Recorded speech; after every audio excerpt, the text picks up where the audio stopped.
Nah, aku mau ngingetin, jadi aku lagi ngadain giveaway di Instagram aku @retapramesti, oke? Jadi jangan lupa di follow, lalu ikutin giveaway-nya. Jadi aku bakal giveaway 2 buku ini, oke?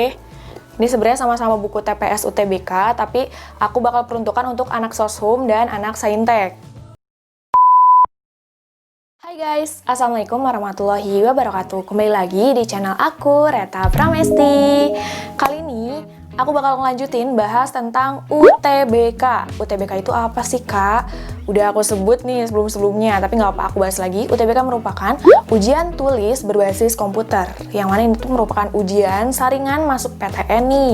Nah, nanti nilai ini tuh bakal digunakan ke SBMPTN, pendaftaran SBMPTN. Oke? Jadi UTBK dulu, baru SBMPTN. Nggak kayak dulu, SBMPTN itu tuh merupakan ujian dan daftarnya. Oke, jadi UTBK dulu, baru SBMPTN. Ya udah paham ya?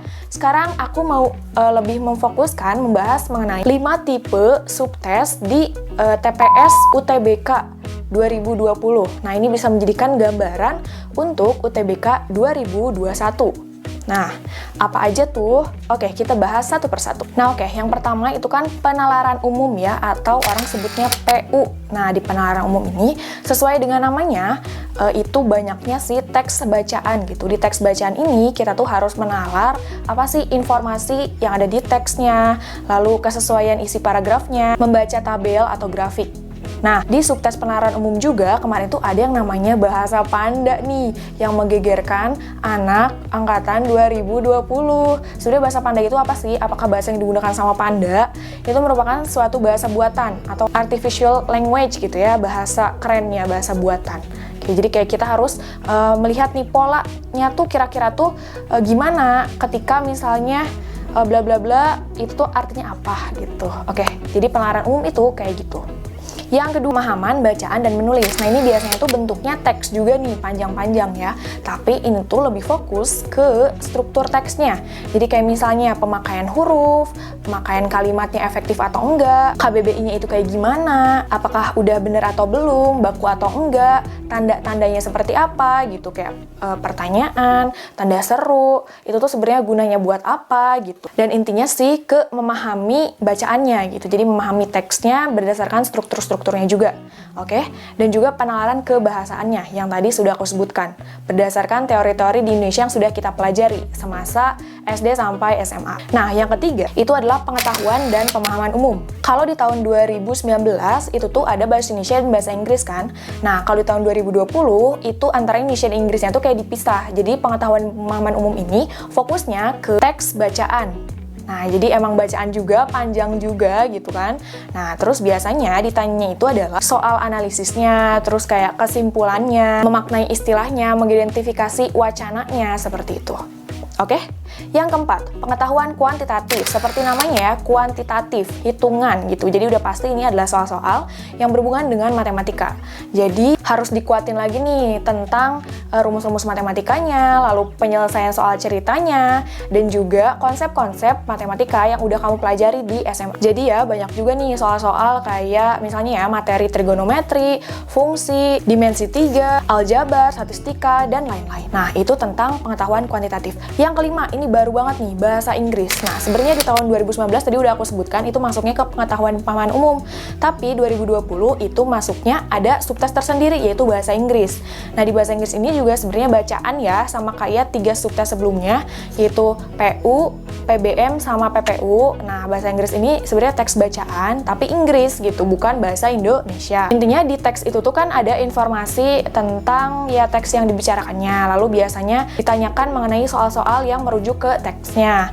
Lalu kesimpulan, lalu pengecualian, itu biasanya ya. Vocabulary juga penting nih, jadi perbanyak juga nih kata-kata atau idioms yang sebenarnya kita nggak tahu, ya baca aja gitu. Kali aja nanti ada di UTBK 2021. Nah, sebenarnya untuk UTBK 2021 kan kita belum tahu pasti nih, kita tinggal tunggu LTMPT. LTMPT apakah? Lembaga Tes Masuk Perguruan Tinggi Negeri gitu ya. Jadi itu kayak panitia yang mewadahi peserta mulai dari SNMPTN dan SBMPTN. Nah, mereka yang kayak bikin kebijakannya.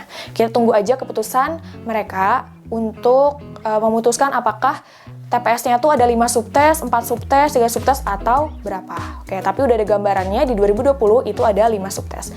Nah, kamu bingung kan belajarnya dari mana? Aku mau ngerekomendasi ini, jadi ada buku yang super bagus banget. Ini tuh adalah buku TPS UTBK SBMPTN.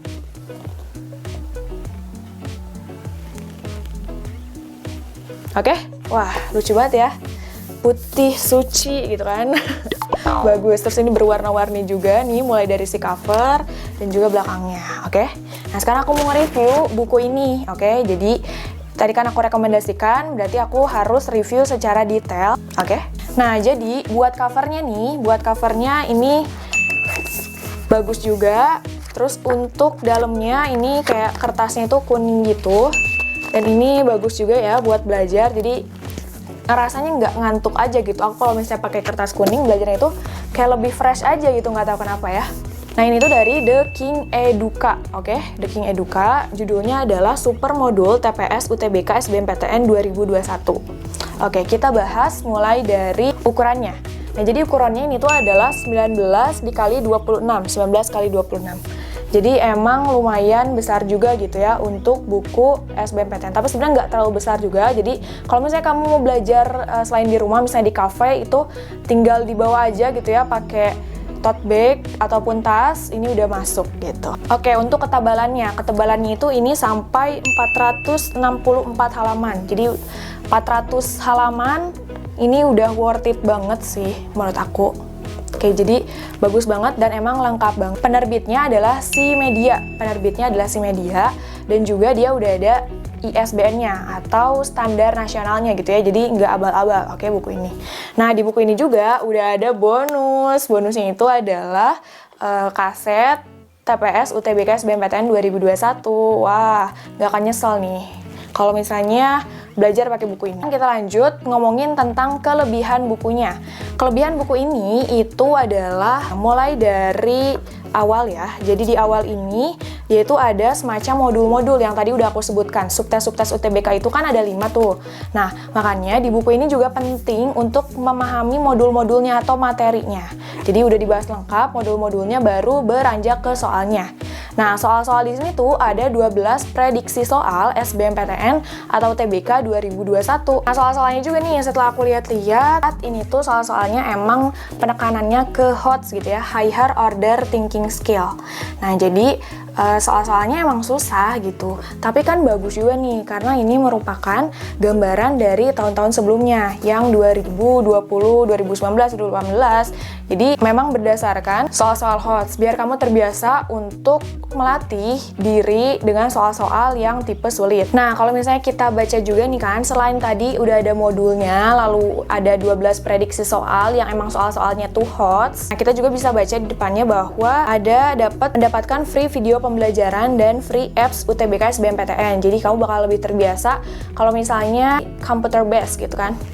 Nah, selain itu juga di sini ada kupas tuntas kisi-kisi terbaru TPS UTBK, itu yang tadi modul, lalu ringkasan materinya juga kan, itu penting banget, tips trik menjawab soal dengan cepat dan tepat, 12 paket prediksi soal pembahasan TPS, dan dilengkapi modul bahasa buatan atau artificial language. Yang tadi udah aku sebutkan, itu merupakan bagian dari soal-soal di penalaran umum, oke, bahasa Panda atau bahasa buatan.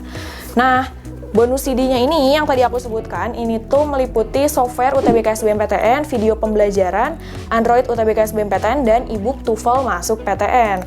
Ini merupakan mega bestseller ya, bintangnya juga udah sampai bintang 3. Wow, luar biasa ya, bagus banget nih buku ini. Sekarang aku mau coba ngerjain 2 soal aja ya, yang ada di buku ini, dan coba kita pakai cara cepatnya. Oke, sekarang kita coba 2 soal ya. Pertama soal matematika, atau soal pengetahuan kuantitatifnya, PK.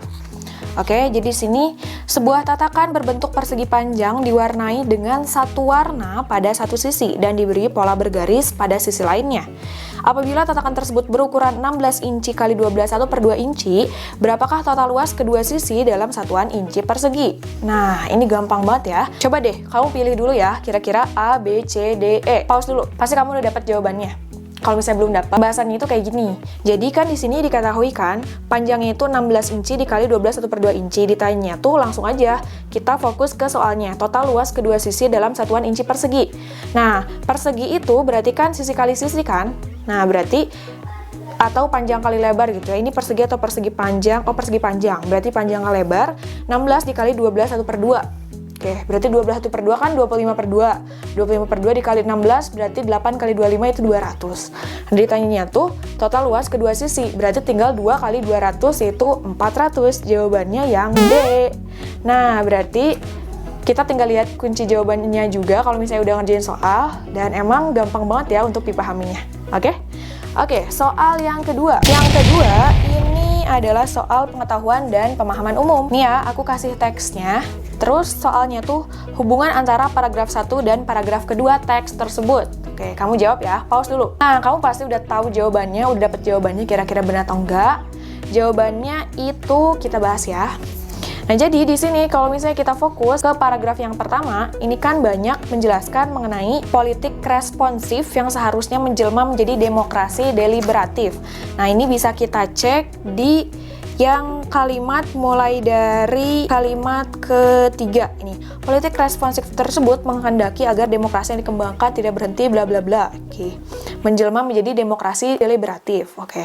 Nah, di paragraf 2-nya kita lihat bahwa dalam demokrasi deliberatif bla bla bla bla pertama didasarkan, kedua, ketiga. Nah, berarti ini kan kayak penjelasan lebih rincinya ya. Penjelasan lebih rinci ini merupakan uraian. Nah, uraian ini itu lebih menjelaskan mengenai perincian. Jadi perincian dari paragraf 1. Paragraf 2 menjelaskan perincian dari paragraf 1. Makanya di sini jawabannya adalah yang D, perincian. Jadi nomor 1 D, nomor 2 D juga nih. Mana nih kamu yang bener atau enggak? Lihat di kunci jawabannya juga enak banget ya, baca pembahasannya itu tuh jelas banget. Nah, aku mau ngingetin, jadi aku lagi ngadain giveaway di Instagram aku @retapramesti. Oke, jadi jangan lupa di follow lalu ikutin giveaway-nya. Jadi aku bakal giveaway 2 buku ini. Oke. Ini sebenarnya sama-sama buku TPS UTBK, tapi aku bakal peruntukan untuk anak Soshum dan anak Saintek. Jadi satu orang bakal dapat 1, nanti aku kirimin gratis ongkir. Nanti aku langsung kirim ke rumahnya. Nanti aku bakal umumin kalau misalnya udah rame nih. Jangan lupa buat subscribe juga ya YouTube aku, biar kamu gak ketinggalan informasi tentang SBMPTN. Ini menjadi rekomendasi buku yang unggul untuk bisa digunakan bagi kamu para pejuang UTBK 2021. Nah, so gitu aja video dari aku hari ini. Semoga kamu bisa mendapatkan manfaatnya dan jangan lupa buat belajar, berusaha terus, berdoa jangan lupa, oke? Semoga kamu sukses di PTN 2021 mau lewat jalur SNMPTN, SBMPTN, ataupun jalur mandiri, ataupun jalur-jalur lain. Intinya kamu bisa kuliah dan kamu bisa membanggakan orang tua kamu. Harus ikut banget ya giveaway yang aku ada. Terima kasih udah menonton ini. See you in the next video and bye-bye. Bye!